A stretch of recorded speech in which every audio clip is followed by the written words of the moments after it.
Ndrina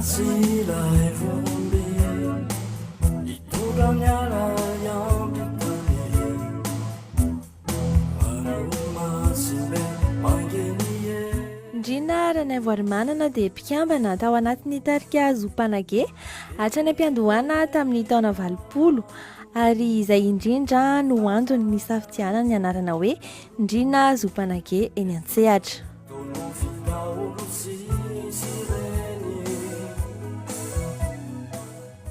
Azo lazaina fa nianoka tanaty mozika hatramin'ny fahakeliny Ndrina. Isan'ny nanamarika ny fahazazany ny fanarahany hatrany ireo anadahan-dreniny tao anatin'ny tarika ny valilay tany amin'ny taona 70 raha nanao fampisehoana izy ireo fa izay indrindra teny amin'ny tranobokon'ny Lisotry.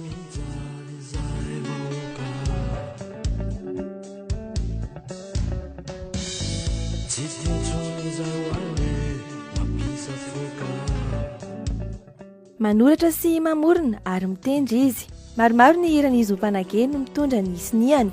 Isan'izany ny vazoy.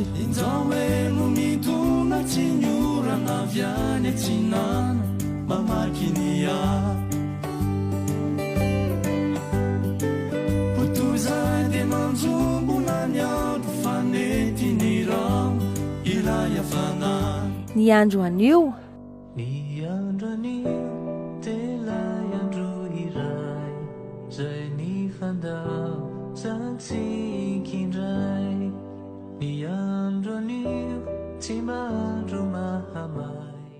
Na ihany koa ny voromby.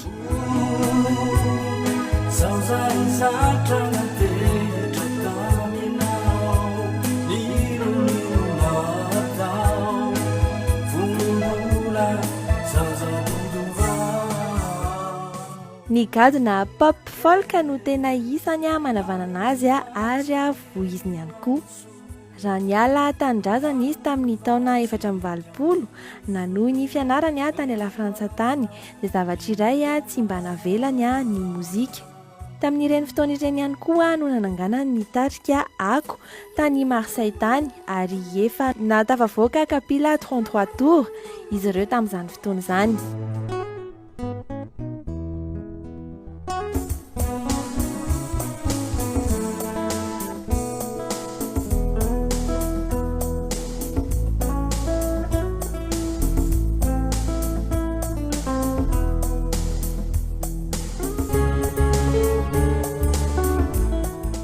Nisy taona ihany koa nangalany herintaona fiatoana kely tamin'ny fianarana. Izany hoe ane sabatsika hoy ny fiteny vahiny ka nifatohany bebe kokoa ary manokana tamin'ny mozika.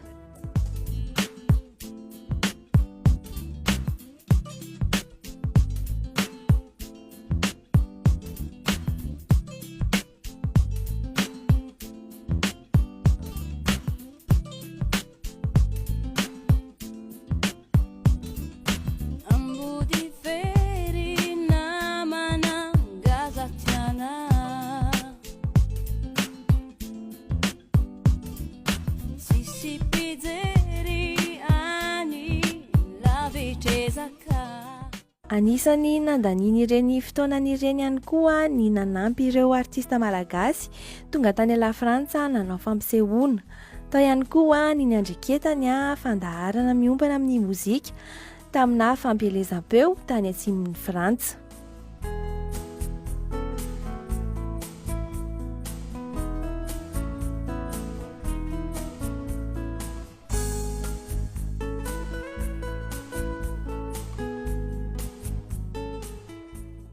Randrakira efa navoakany aloha dia azo lazaina fa maromaro ihany ary tamin'ity taona 17 izy dia namoaka rakira anankiray izay nampitondraina ny lohateny hoe fahira no fiainako.